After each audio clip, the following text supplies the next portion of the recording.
உபாகமம் 32:18 வாசிங்க பாப்போம்.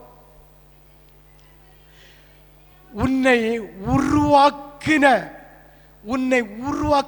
தாயின் கற்பத்திலிருந்து உருவாக்கின கண்மலையாகிய கிறிஸ்துவை மறந்தாய். உன்னை ஆவியில பெற்றெடுத்து புத்திர சுவிகாரம் தந்த தாயை என்கிற இயேசுவை நீ மறந்தாய் என்று வேதம் சொல்லுகிறது. உண்மைதானே? உண்மைதானே? இன்று உலகத்தில் பிள்ளைகளை பெறுகிறார்கள். 17 வயசு, 15 வயசு, 13 வயசு, 18 வயசு வரை நல்ல ஆகாரம் கொடுத்து பிள்ளைகளுக்கு ஒரு துணி தேவை இருந்தால், ஆகாரம் தேவை இருந்தால் வாங்கி கொடுக்க முடியவில்லை என்கிற வேதனையோடு அதற்காக உழைத்து வாங்கி கொடுத்து வளர்த்த பிள்ளை உன்னை எதிர்த்து பேசும்போது உன் மனசு எவ்வளவு வேதனைப்படுகிறது சற்று சிந்தித்து பாருங்கள்.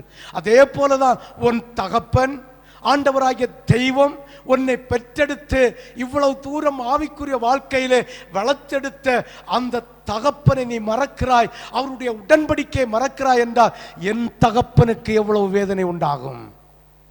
சிந்தித்து பாருங்கள், யோசித்து பாருங்கள். இந்த உபவாச கூட்டத்தில் வந்திருக்கிற நீ ஒரு தீர்மானத்தோடு போ. ஆண்டவர் என்னை ஆசீர்வதிக்கிற ஆசீர்வாதம் தடைப்பட்டு போகக்கூடாது.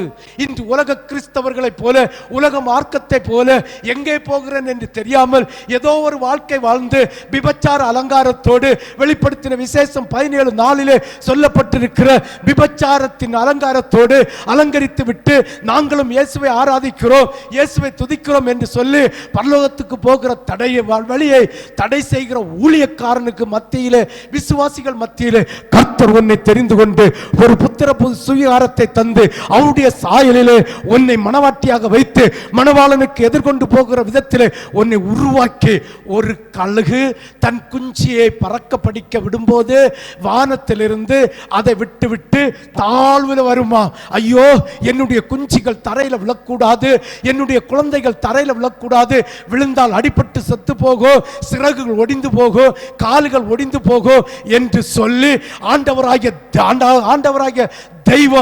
தெய்வம் இந்த ஜனங்களை பாதுகாத்தது போல இந்த பட்சியை போய் பாதுகாக்குமா? கீழே போய் அந்த பறவையை அப்படியே முதுகுல ஏற்றி நடக்குமா, கொண்டு போகுமா, திரும்ப கொஞ்சம் உயரத்தில் போய் திரும்ப விடுமா?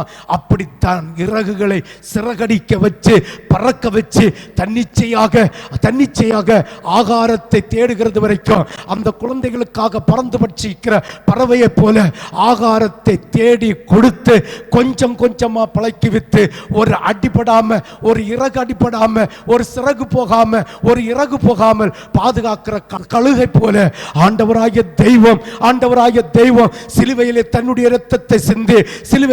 இரத்தத்தை சிந்தி முள்முடி சூட்டப்பட்டவராய், கையிலே ஆணிகள் அறையப்பட்டவராய், விலாயெலும்பிலே குத்தப்பட்டவராய் உனக்காக உன்னை கீழே விழக்கூடாது, உன்னை சிறகுகள் உடையக்கூடாது, உனக்கு தேவையான ஒரு காரியத்தினாலும் நீ கஷ்டப்பட்டு போகக்கூடாது என்பதற்காக அவருடைய முதுகில சுமந்து கொண்டு வந்து அவருடைய மணவாட்டி சபையிலே சேர்த்து உன்னை பரிசுத்த கூட்டமாக, இந்த ஆசாரிய சந்ததியாக, அவருடைய சொந்த சம்பத்தாக ஆக்கி வைத்திருக்கிற நீ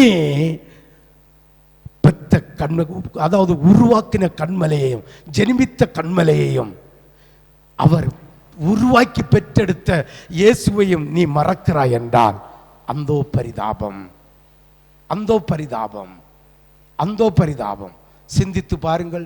கர்த்தர் எப்படி இருந்த ஒன்றை அவர் அழகா சுமந்து அருமையா, பிசாசு எவ்வளவு உபத்திரவம் பண்ணி, பிசாசு எவ்வளவு நிந்தித்து, எவ்வளவு அதாவது கட்டுகளை உண்டு பண்ணி, எவ்வளவு தடைகளை உண்டு பண்ணி அத்தனையும் தகர்த்தறிந்து உன்னை அவருடைய சொந்த சம்பத்தாக அவருடைய களஞ்சியத்திலே சேர்த்திருக்கிறார் என்றால் 2 நோக்கம் மக்களே, 2 நோக்கம். ஒன்று ஆசாரிய கூட்டமாக்க வேண்டும், ரெண்டாவது பரிசுத்த சந்ததி ஆக வேண்டும்.